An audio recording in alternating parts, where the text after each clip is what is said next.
बेगम के पैर। बात उन दिनों की है जब महेंद्रगढ़ झज्जर के नवाब के अधीन था। उत्तर पश्चिम भारत पर विदेशी आक्रांताओं के आक्रमण हो रहे थे और रोहतक, पानीपत और रेवाड़ी दिल्ली के रास्ते में पड़ने के कारण इन आक्रांताओं की निर्दयता के शिकार होते थे। नवाब उन दिनों झज्जर के बुआवार तालाब को ठीक कराने में लगे थे ताकि संकट के समय रिवाया को पानी का कष्ट न हो। अचानक दुर्योधन के तेज हमले की खबर आई। पता चला कि दुर्रानी की सेना रेवाड़ी के पास पहुंचने वाली है। तुरंत नवाब ने रियासत के जानबाज सिपहसालारों और वजीरों मनसबदारों की एक बैठक बुलाई। अहम मसला था कि अगर दुर्रानी झज्जर का रुख करे तो उसा से कैसे निपटा जाए, और अगर हमले की सूरत में रोहतक या रेवाड़ी से मदद की गुहार आए तो क्या किया जाए।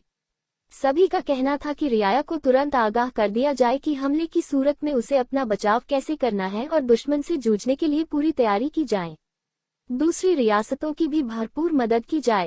0393 उसी दिन पूरी रियासत में नवाब की ओर से डुबकी पिटवा दी गई कि हमले की सूरत में रियासत के कमजोर और बीमार लोग, औरतें और बच्चे भागकर पास के जंगल में छिप जाएं। नौजवान दुश्मन का मुकाबला करने में फौज का साथ दें। था दुबकी शेख चिल्ली ने भी सुनी। उनकी बेगार निहायत मोटे किस्म की थी। उन्हें देखकर अक्सर लोग यह मान ही नहीं पाते थे कि शेख चिल्ली के घर फाके भी होते होंगे।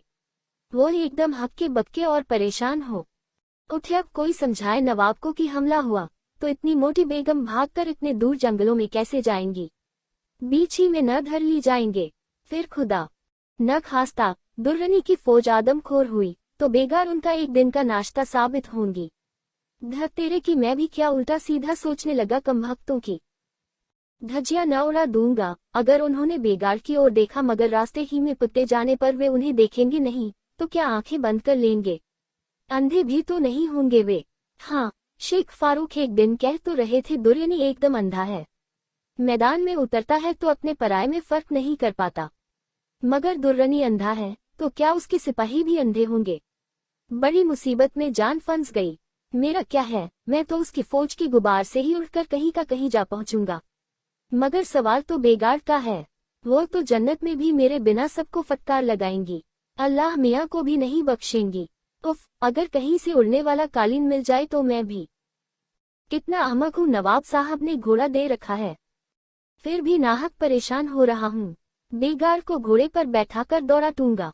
दुर्योधन की कमबख्त सारी फौज हाथ मालती रह जाएगी। मगर घोड़ा भी तो जानवर है, पता नहीं बेगार का बोझ सह पाएगा या नहीं। ऐसा न हो कि बीच में पिचक जाए, या खुदा ऐसा हुआ तो क्या होगा। घोड़ा कहीं गिरेगा, बेगम कहीं बिरंगी उनसे तो गिरकर उठा भी नहीं जाएगा। फिर 8 घोड़ा नवाब का है, क्या पता सीधा जंगल में जाएगा या लड़ने का जोश में कमबख्त दुर्रानी की फौज में ही जा घुसेगा। बेगम बेचारी तो जोर जोर से फटकार लगाने के अलावा कुछ कर भी नहीं सकती। माना कि उनके अब्बा हजूर एक जानबाज सिपाही थे, तलवार ऐसी चलाते थे कि दुश्मन को छठी का दूध याद आ जाता था। मगर धुल पड़े उनके दकियानुसी ख्यालात पर बेगार को जबान चलाना तो सिखा दिया, तलवार चलानी नहीं सिखाई। सिखा देते तो उस समय काम न आती जब घोड़ा उन्हें लिए दुर्रानी की फौज में जा घुसता। मगर यह माना कि घोड़ा दुर्रानी की फौज में घुस जाएगा, मगर बेगार का पास तलवार कहाँ से आएगी। अल्लाह मियाँ आसमान से तो टपका नहीं देंगे कि लो मेरे बंदे शेख चिल्ली की बेगा, तलवार लो और काट डालो दुर्रानी की गर्दन। अल्लाह मियाँ इतने मेहरबान होंगे तो बेगम दुर्रानी की गर्दन जरूर काट डालेगी। कितना मजा आएगा उस दिन। दुर्रानी की फौज में दहशत छा जाएगी। उसके सारे सिपाही मैदान छोड़कर भाग जाएंगे। नवाब उन्हें हैरानी से भागता देखेंगे, पूछेंगे यह अनहोनी कैसे हुई, किस आसमानी ताकत ने ये सब किया। तभी भेदिया आकर नवाब को बताएगा हुजूर, एक मोटी औरत ने तलवार से दुर्रानी की गर्दन उड़ा दी।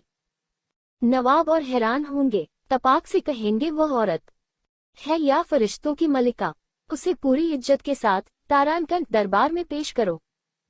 पेश करो नहीं नहीं, नवाब कहेगा कि हम खुद उसकी कदमबोसी करेंगे। फिर वह घोड़े से उतारकर नागे पैर बेगम की तलाश में निकलेगा, वैसे ही जैसे शहंशाह अकबर नंगे पैर वैष्णो देवी की जियारत पर निकले थे।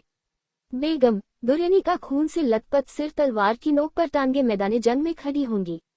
नवाब उसकी कदमबोसी करेगा, बार बार सजदे में झुकेगा। अपने सभी अमीर उमराव को बेगम के पैरों की धूल माथे से लगाने को कहेगा, पैर चूमने को कहेगा। सभी बेगम के पैर चूमेंगे। नवाब मुझसे भी उनके पैर चूमने को कहेगा। भला अपनी बेगम का पैर मैं कैसे चूम सकता हूँ? मैं कहूँगा नहीं। नवाब जोर से चिल्लाएगा, चूमो, मैं फिर कहूँगा नहीं। नवाब बौखला उठेगा, सिपाहियों से कहेगा, पकड़ लो इस मरदूद को और डाल दो इस आसमानी ताकत के पैरों पर।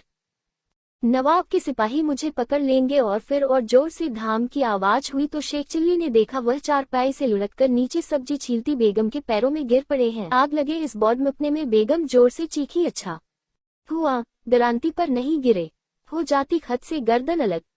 और शेख चिल्ली बेचारे क्या कहते खिसियाना हो, चुपचाप छत पर चले गए। हाँ, अलबत्ता दुर्यनी के हमले का डर उन्हें और ज्यादा सताने लगा था कि कहीं सचमुच में बेगम के पैर ही चूमने न पड़ जाएं।